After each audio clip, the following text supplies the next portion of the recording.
Rise up, brothers and sisters, boys and girls, kings and queens, friends, frenemies, and your agents. My name is Brother Marley, and this is the Senegambia One channel. Today, we're speaking about the problem with the FBA movement, and in particular, the brother who leads it, Tariq Nasheed. Now, I have worked with Tariq before.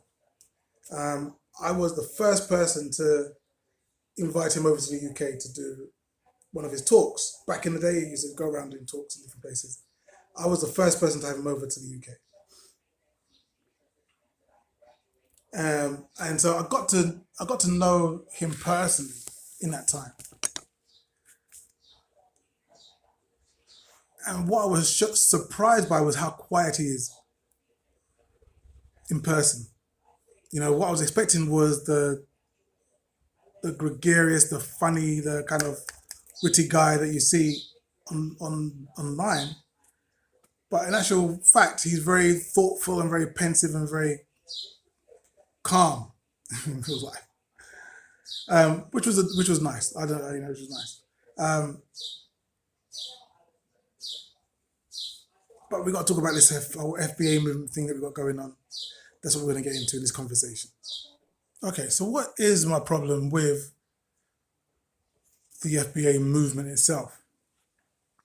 Well, for those who don't know, and I'm pretty sure everyone knows, because unless you've been living under a rock for the last 2 years, year and a half, say, you would have heard of this. You'd have heard of this term, and it's basically black people in America who can trace their lineage back to Jim Crow or slavery or enslavement back in America.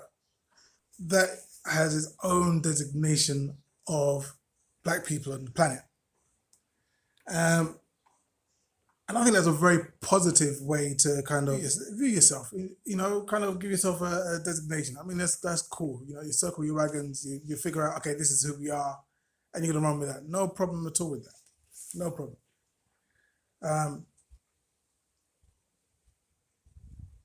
For the rest of this video, I'm only going to speak on using the term Black American, okay? I'm not going to try and use every freaking term there is out there, because it's a time of flux and people are changing.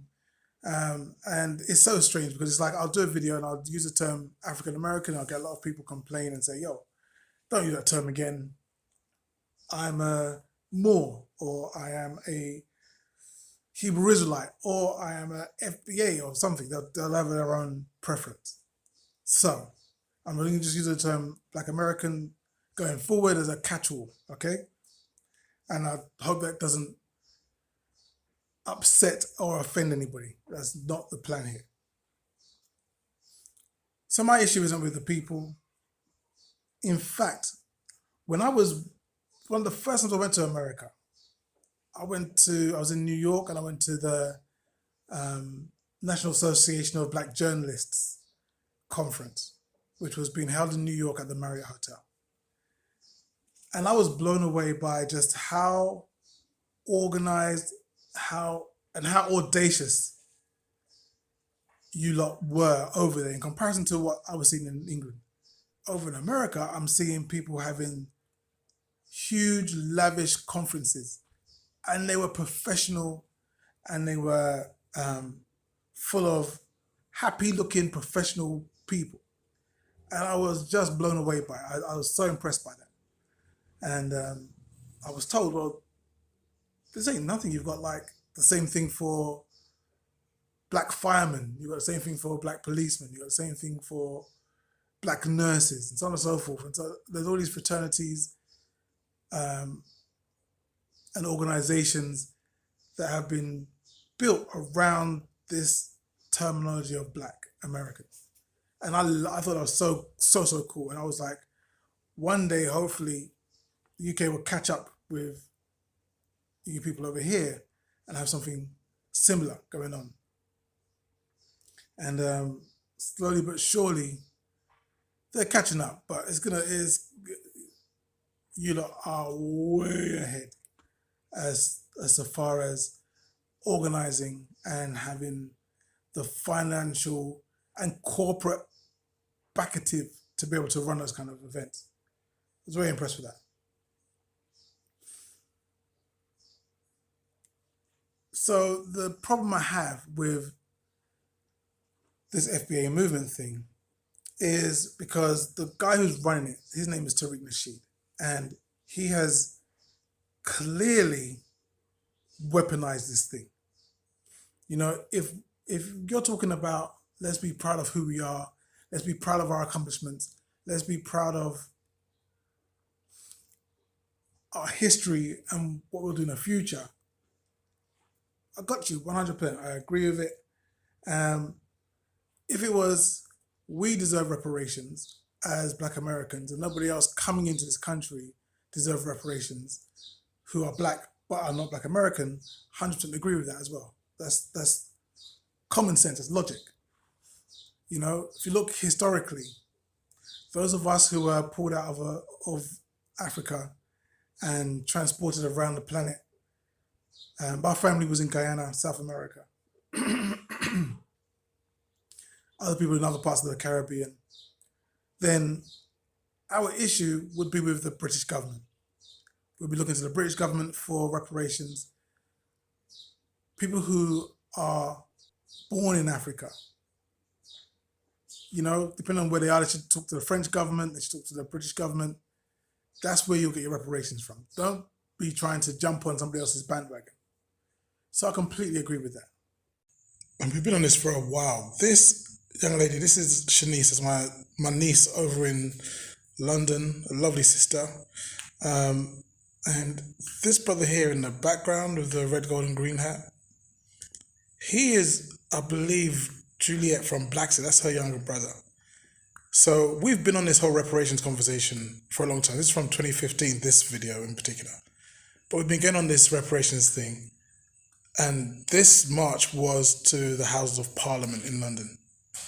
So yeah, we're on that. And it's got nothing to do with speaking to the American government. We don't need to do that. We've got our own fight to lead over in the UK.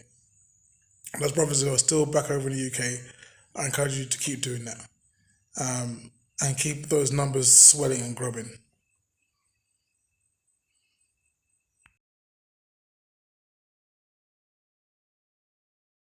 So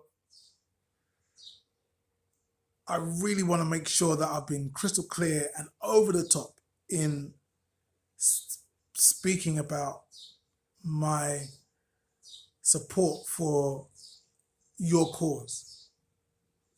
I don't want to be a part of it. I don't want to try and tether on to what you've got going on, because that is not my fight. You know, I've come back to Africa because I feel that that's a place for me. What I do have a problem with is that Tariq Nasheed has instead weaponized it and turned it into, well, what's the problem with Black people who are not from America? And he has banged that drum for so long.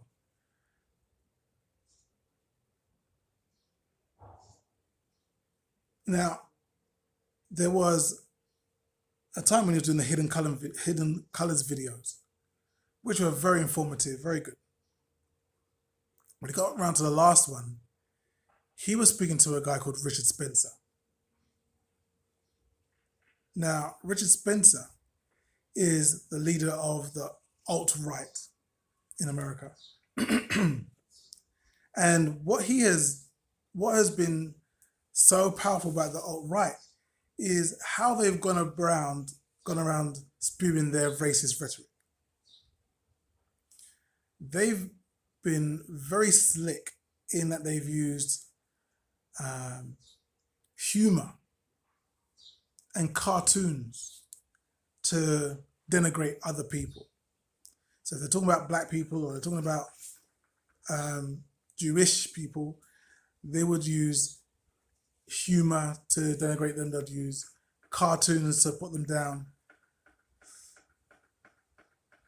And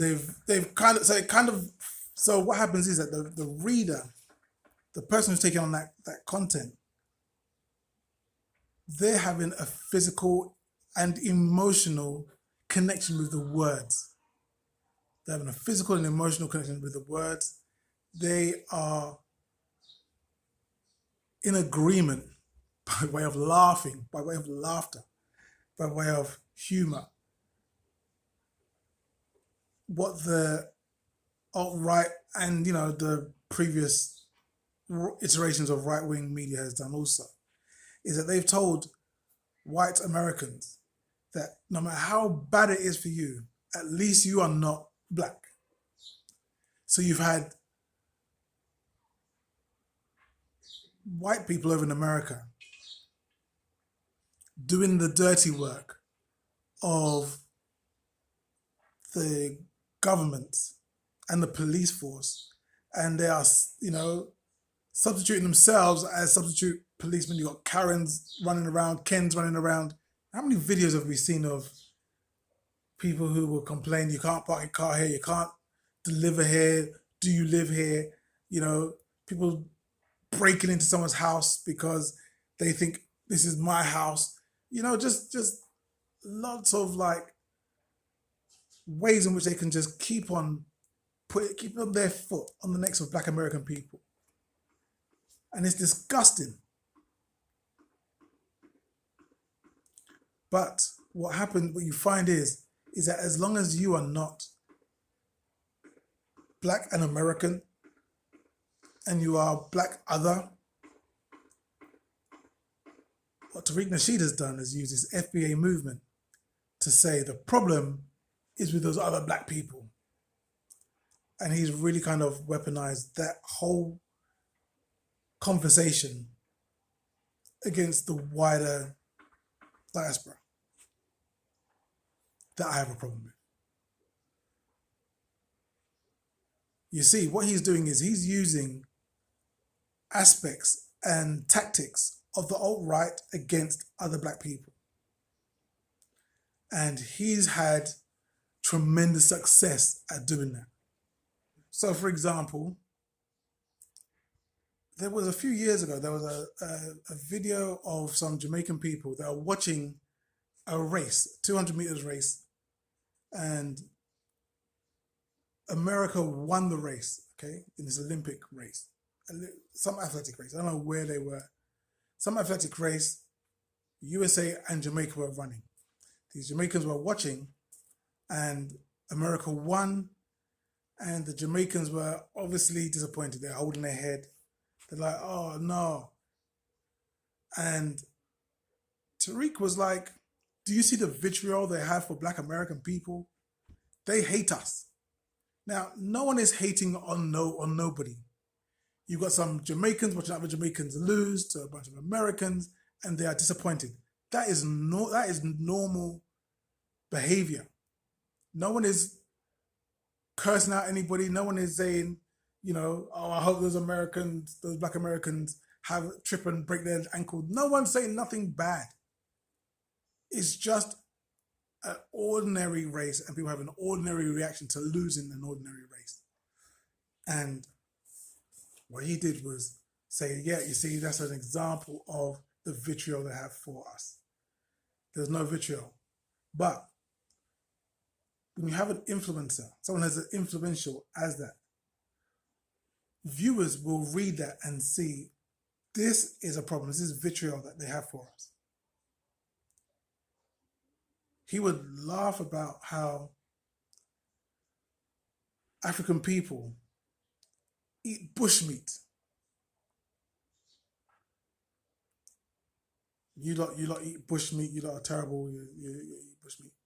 Meanwhile, his own people from the south are trapping possum and raccoon and eating that too. But the problem isn't the meat. The problem isn't the possum. The problem isn't the bushmeat. The problem isn't the raccoon. None of that. The problem is that what he does is say, you lot are not like us because you lot are eating bushmeat, and that's something that is below us. So there's always this kind of you and us conversation going on. He would laugh at African people in like here, Senegal, people in Gambia, people in Ghana, Nigeria, the whole continent, where people would believe that they are not colonized anymore. and he would be like, yo, who is running your economy right now? Who's doing that?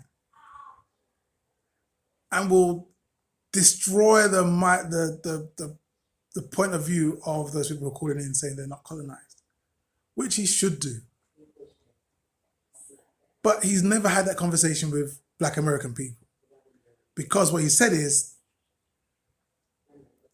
this is our country. We was here before these people turned up. Now these people have turned up into the country and they run that country, and they've enslaved the Black people who are in that country, and they're still there. And they've created laws, but those laws are being enacted upon differently depending on what you look like, depending on what nationality, what race you are. So all the ingredients of colonization is happening right now, today in 2024, in America. Like, America is a colonized country. It is. And yet, no one is bringing that out. He is not bringing that out. He's only talking about, ha ha ha, look at you Africans, you don't realize that you're colonized. Whilst there are Black people in America who don't realize they're colonized as well. This is information that should be shared. And the fact that this information is not shared, the conversation isn't about what are we going to do about this. The conversation is, look at over there. These people are stupid. It tells me that this brother, Tariq, has been co-opted by the alt-right.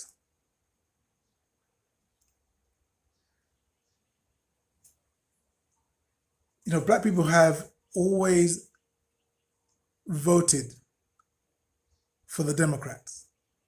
Why? I don't know. I don't know. I think maybe the Democrats have had a much better job of pretending they like Black people. Maybe that's it. Maybe it's because the Democrats have spent a lot more time saying, you know, they're more inclusive. Maybe because they spent more time offering set-asides for Black people back in the civil rights era. Maybe it's that. And so since then, people have continued to follow that lead.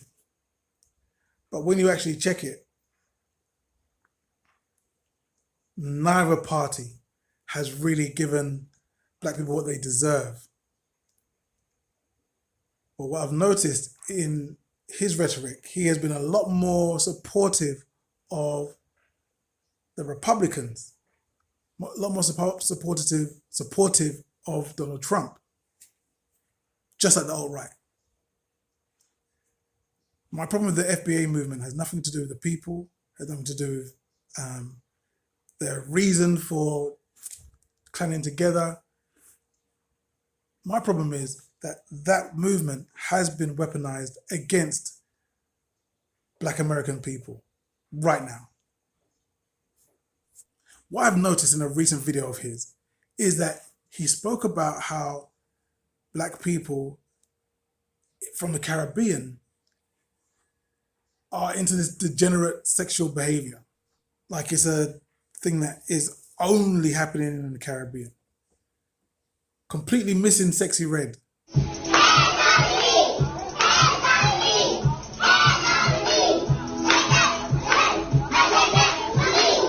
And completely missing Meg Thee Stallion, and completely missing R. Kelly, and completely missing flipping Sean P. Diddy Combs, him, that weirdo. Like, completely missing Andrew Gillum. Like, it's crazy the way that it's like, don't look over here, look over here. Don't look at my eyes, look around the eyes. Look into my eyes, look into my eyes. The eyes, not around the eyes. Don't look around the eyes, look into my eyes. You're under. If you see me in the street, you will give me a £10 note. A £10 note. In fact, hang on, make that 20. Actually, let's round it up, let's call it 50. 3, 2, 1, you're back in the room. It's kind of, he's on this kind of weird thing where he'll have Black people really feeling He's just gaslighting black people. That's basically what he's doing. He's gaslighting black people into believing that they're on this winning streak. Meanwhile, Republicans and the Democrats are continuously ignoring black people altogether. Now, the UK government, they had this thing called the hostile environment. What they wanted to do was and they made this policy, not law, policy. It's different. They had this thing in the UK called the hostile environment, and they made it as hostile as they possibly could for black people who had come over from the Caribbean. Now, when people like my mother came from the Caribbean over to England, she didn't need a passport because back then, all subjects of the British Empire were British citizens. So you could move wherever you wanted, from Jamaica to Barbados, from Barbados to St. Kitts, from Guyana to London, and London back if you wanted to. Like, there wasn't any kind of borders per se. So it was just like moving from New York to Atlanta. There's no kind of like stopping, there's no paperwork to be checked, there's nothing there. You can just move wherever you want to. So there was an invitation for professional black people who are in the Caribbean to come over to England to help build up the country after the Second World War, I believe. Second World War.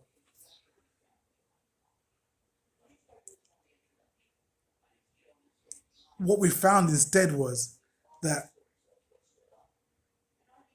they have then now decided years later that if you don't have paperwork, like if you don't have a passport covering the time you came over, then we're going to evict you. We're going to send you back to the country of origin, which is ridiculous because you don't need paperwork to come out of the country. But it spoke to the people who were in the UK who were saying there's too many darkies around and we need to get rid of some of these people. So it spoke to them. So it kind of like ticked a box there.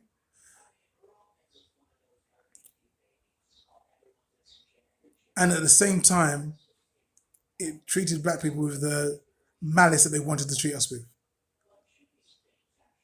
So there were people being evicted, who were being kicked out of the country, who were being deported, while to countries that they've never been to countries where they left when they were like 3 years old. So you left Jamaica when you're 3, and now you're being evicted. I keep saying the word evicted. And now you're being deported back to Jamaica when you're 53. And they're like, yeah, that's fine. Like, the man's got no noble family in Jamaica. He's got no connections with nobody. He doesn't know nobody there. And yet that's how they were treating people. And this this hostile environment that both political parties have had on Black American people. And Black American people are being told, don't look over there. Look at these Africans. Look at these Caribbeans. They're the problem. All right, so that's it. That is my issue with the FBA movement as a whole. Please put in your comments whether you think I'm onto something, whether you think I'm just chatting nonsense, chatting at the back of my neck. Let me know, because I'm interested in hearing your opinions. I'm interested in hearing your opinions and carrying on the dialogue. Okay, so this is your brother Marley. Until next time, you take care of yourself. Peace.